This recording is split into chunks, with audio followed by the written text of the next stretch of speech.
अस्सलाम वालेकुम, मैं हूं मरीम नवाज। आज तारीख है 3 अक्टूबर 2024 की और सुप्रीम कोर्ट ऑफ पाकिस्तान ने आर्टिकल 63A से मुतालिक वो फैसला बिल आखिर सुना ही दिया है जिसके बारे में ऐन तवक्को की जा रही थी।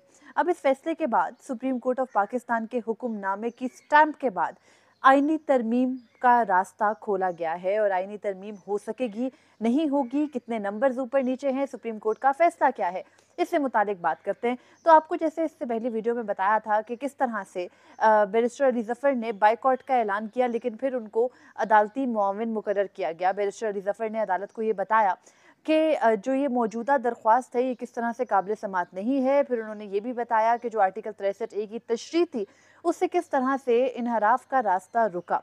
उन्होंने ये भी बताया कि जो सुप्रीम कोर्ट का आर्टिकल 63A की तशरीह का मामला है वो आइन से ऐसा मुतसादिम नहीं है जिस तरह से उसको पेश किया जा रहा है। बैरिस्टर अली ज़फ़र ने अदालत की तवज्जो दिलाई अदालत के अंदर चलने वाली चपकलिश की जानिब। तो उस पर चीफ जस्टिस काजी फरीसा ने यह बताया कि अदालत के अंदर कोई लड़ाई जजेस के दरमियान नहीं चल रही, सब ठीक है। उन्होंने कहा कि हम जजेस कोई आपस में नहीं लड़े। उन्होंने इस तासुर को ज़ाइल करने की कोशिश की, लेकिन आज जो बेंच बैठकर यहाँ समात कर रहा था उस बेंच के सामने जो वकला हैं, ख़ासतौर पर हुकूमती जो इत्तेहाद है उसके वकला, बार काउंसिल्स के बदकिस्मती से वो नुमाइंदे हैं, उन्होंने अपने अदालत के सामने जो रखी मारूज़ात उसमें उन्होंने बताया कि किस तरह से जस्टिस मुनीब अख्तर, जस्टिस उमर अता बंदयाल और जस्टिस एजाजुल एहसन ने अपने माजी के फैसलों से इनहराफ करते हुए आर्टिकल 63A की तशरीह बिल्कुल सियासी नोयत की तशरीह की और उसमें उन्होंने ये करार दे दिया कि ऑटोमेटिक डिफेक्शन होगी। अब हम इसके बारे में बात कर लेते हैं क्योंकि आईनी तरमीम के तनाजुर में ये बात बड़ी अहम होगी।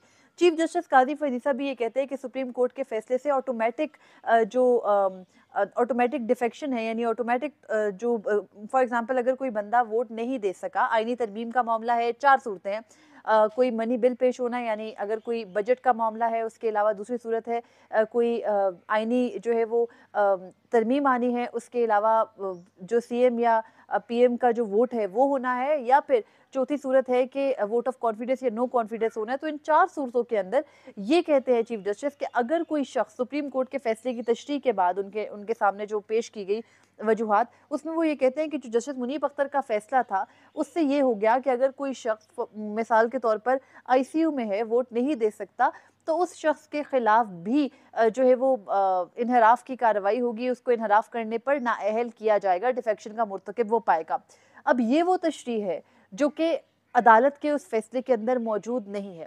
आइन का आर्टिकल 63 क्या कहता है? आइन का आर्टिकल 63A ये कहता है कि ये चार सूरतें जो मैंने आपके सामने बताई, सीएम पीएम का वोट, उसके अलावा आईनी तरमीम, vote of confidence, no confidence और मनी बिल की सूरत में अगर कोई रुकन अपनी पार्टी हेड की मर्जी मुशावरत के खिलाफ जाएगा, जो आइन का आर्टिकल 63 है वो ये कहता है कि अगर वो अपनी पार्लियामेंट्री पार्टी या पार्टी हेड के खिलाफ जाएगा तो फिर पार्टी हेड उसके खिलाफ डिक्लेरेशन भेजेगा और डिक्लेरेशन भेजने के बाद स्पीकर जो है वो उसको दो रोज में भेजेगा इलेक्शन कमीशन को। इलेक्शन कमीशन उस रुकन को नाअहल कर देगा इनहराफ की बुनियाद पर। अब चीफ जस्टिस ये कहते हैं कि सुप्रीम कोर्ट का जो पहले का फैसला था साल 2022 का, उसमें जस्टिस मुनीब अख्तर ने रास्ता खोल दिया और जस्टिस मुनीब अख्तर ने रास्ता खोलते हुए ये कह दिया कि किसी शख्स के खिलाफ डिक्लेरेशन जाए ना जाए वो इन मुनहरिफ करार पाएगा और इनहराफ की बुनियाद पर उसकी नाअहली हो जाएगी, जबकि ये दुरुस्त नहीं है। सुप्रीम कोर्ट ऑफ पाकिस्तान का फैसला जो कि आर्टिकल 63 से मुतालिक था, जस्टिस मुनीब अख्तर का तहरीर करदा, कोई शक नहीं कि उस वक्त भी उसकी नोयत सियासी नोयत थी।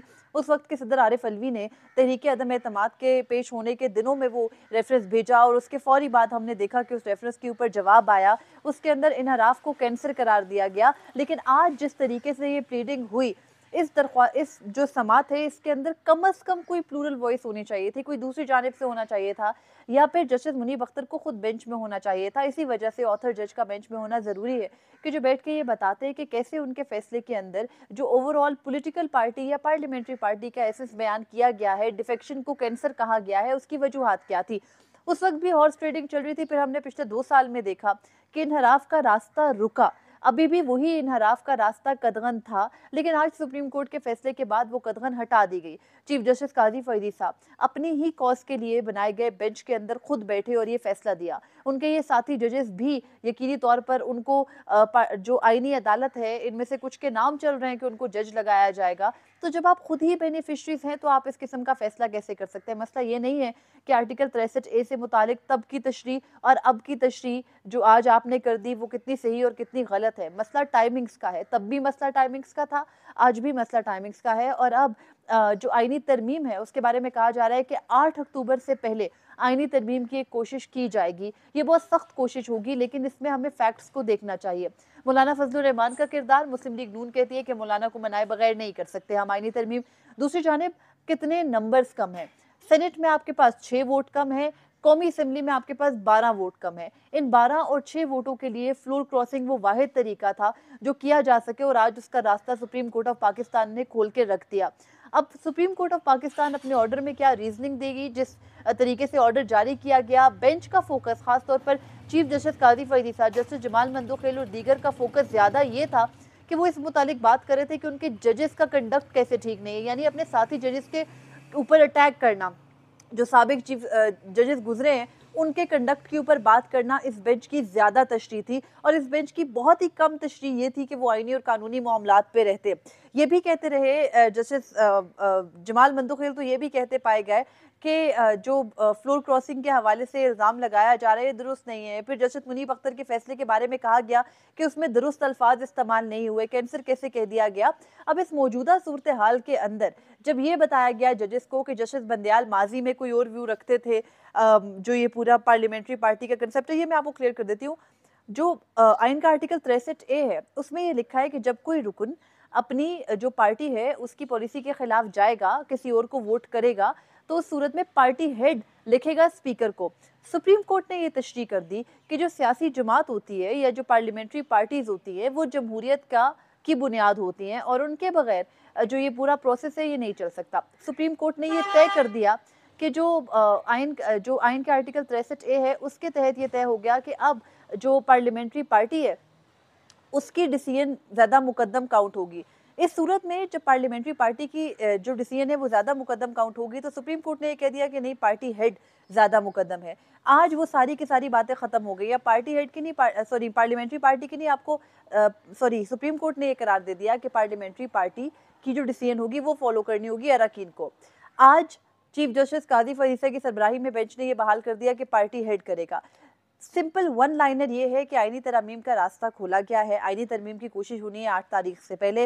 मौलाना के बगैर करने को नवाज शरीफ और उनके हामी राजी नहीं हैं, लेकिन हुकूमत को टास्क दिया गया है कुछ धमकियों के साथ, जैसा कि बिलावल भुट्टो ने भी कहा कि हर सूरत 25 तारीख से पहले करना है। इसका इजहार आज खुली अदालत में भी हो गया, और चीफ जस्टिस काजी फरीसा ने जिस किस्म का आज डिसीजन दिया है इसको बदनीयती के सिवा कुछ भी नहीं कहते। लेकिन इस बदनीयती और ये तमाम तर चीज़ें जो कुछ भी चल रहा है इस सबको देखने के लिए हमें कम से कम 20-25 दिन रुकना पड़ेगा। 20-25 दिनों के दौरान जो कुछ होगा उसके बाद सही और गलत का तयन होगा। अभी सभी एक धमकी की जद में है, एक खौफ में है, और उस खौफ के दौरान बहुत कुछ अचीव करने की कोशिश होगी। जो कुछ जजेस करें, जिस तरह तारीख में उनको याद रखा जाएगा जिन बदनुमा लफ्ज़ों में, उसके हवाले से हम अक्सर ही बात करते रहते हैं। लेकिन अब देखना है कि सुप्रीम कोर्ट का फैसला आ चुका है, ऊंट किस करवट बैठता है। मेरी इत्तला ये है कि आईनी तरमीम की बहुत सख्त कोशिश की जाएगी, लेकिन कामयाबी समेटना इस मरतबा भी आसान हुकूमत के लिए नहीं होगा, और नाकामी की सूरत सख्त नताइज का सबको सामना करना पड़ेगा। दूसरी जानिब जजेस खामोश है, और उनकी खामोशी कुछ अरसा मजीद रह सकती है, क्योंकि वो अब इस तूफान के टलने का ही इंतजार कर रहे हैं, शितर मुल्क की तरह रेत में सर दिए। अब तक के लिए इतना ही था, मुझे इजाजत दीजिए। अल्लाह हाफिज।